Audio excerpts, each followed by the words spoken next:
haunted houses, there are haunted people, but then there are hauntings so intense, so violent, so personal, that they don't just disturb the night, they destroy the living.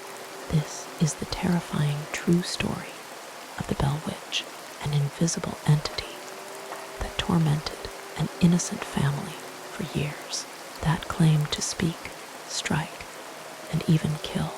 Let's go back to the year 1817 to a quiet farm in Adams, Tennessee, where the devil himself might have paid a visit. Part 1. A quiet farm, a growing fear. John Bell was a farmer, respected in his community and deeply religious. He moved his wife, Lucy, and their children to the Red River settlement in 1804. For over a decade, they lived peacefully on a 320-acre farm, but that peace was shattered one evening. In 1817, John spotted a strange animal in his cornfield. It had the body of a dog and the head of a rabbit. When he shot at it, the creature vanished. Later that night, the family heard pounding on the outside walls of the cabin. Footsteps circled the house, but when John ran out with his rifle, there was no one there. Soon the noises came every night, scratching inside the walls, chains dragging across the floor, knocks from inside the room, and then came the whispers, soft, unclear at first, like a woman murmuring prayers, then louder, clearer, names, curses, laughter. Part 2. Terror in the night. The children were the first victims. Little Betsy Bell, the youngest daughter, would scream in the night. Her hair pulled violently. Handprints appeared on her cheeks. She was slapped so hard it echoed. Objects flew across rooms. Bed sheets were torn off in front of witnesses. Candle flames blew out by unseen breath. The Bell family was terrified. They prayed, they fasted, they begged for help, but nothing could stop it. Eventually, the entity began to speak. It called itself Kate. Some said it was the spirit of a woman named Kate Batts, who had once cursed John Bell over a land dispute, but the voice never confirmed its true origin. What it did confirm was its hate for John Bell and its obsession with his daughter Betsy. Part 3. The Witch Speaks.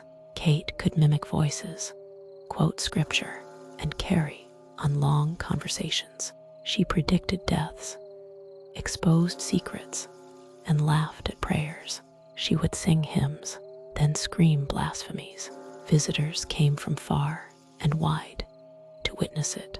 Preachers, neighbors, doctors, skeptics, and many left shaken to their core. They heard the voice with no body. They were slapped, pushed, insulted. One local pastor was called out for cheating on his wife. Another had his past sins screamed aloud for everyone to hear.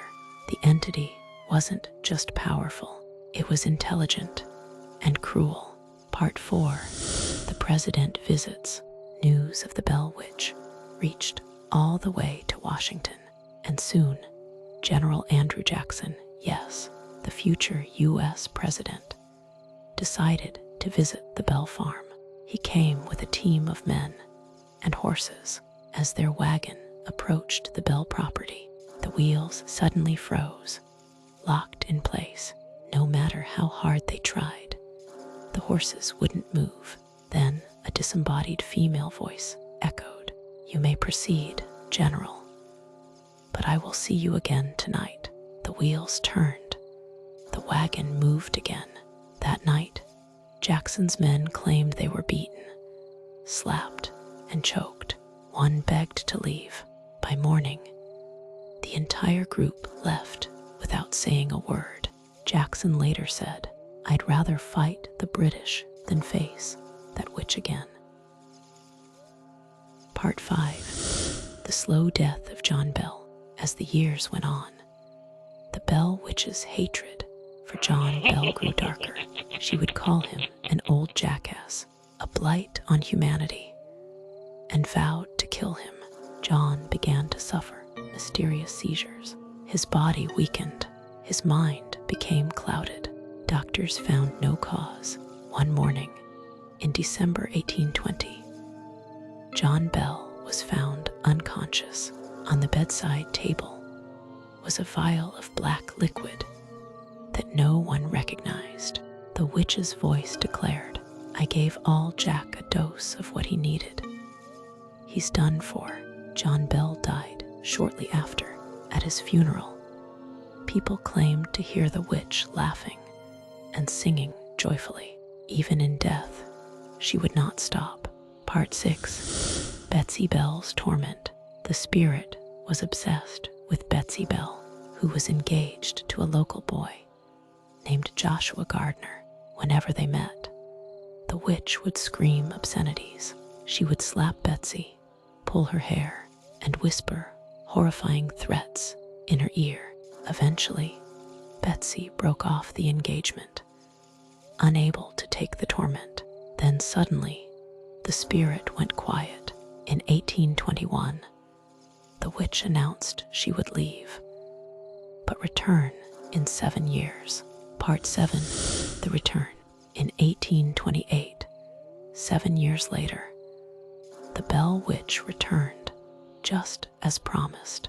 She appeared to John Bell Jr., the son of the late John Bell. For weeks, she spoke to him at night, discussing the past, present, and future, even predicting the Civil War and other political changes. Then she left again, saying she would return in 107 years. That would be 1935. Some believe she did come back. Others say she never truly left. Final part. The Bell Witch Cave. Today, many believe the Bell Witch resides in a cave near the old Bell property. The Bell Witch Cave is now a tourist attraction, but those who enter say they feel watched, scratched, and even chased out.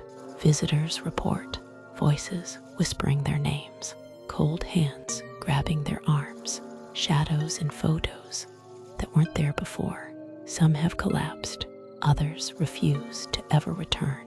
The legend of the Bell Witch continues to terrify those who dare seek the truth, because maybe the witch isn't a legend at all.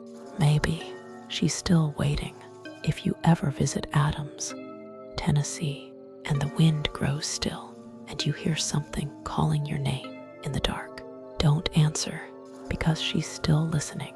She's still watching, and some say she never left the Bell family behind.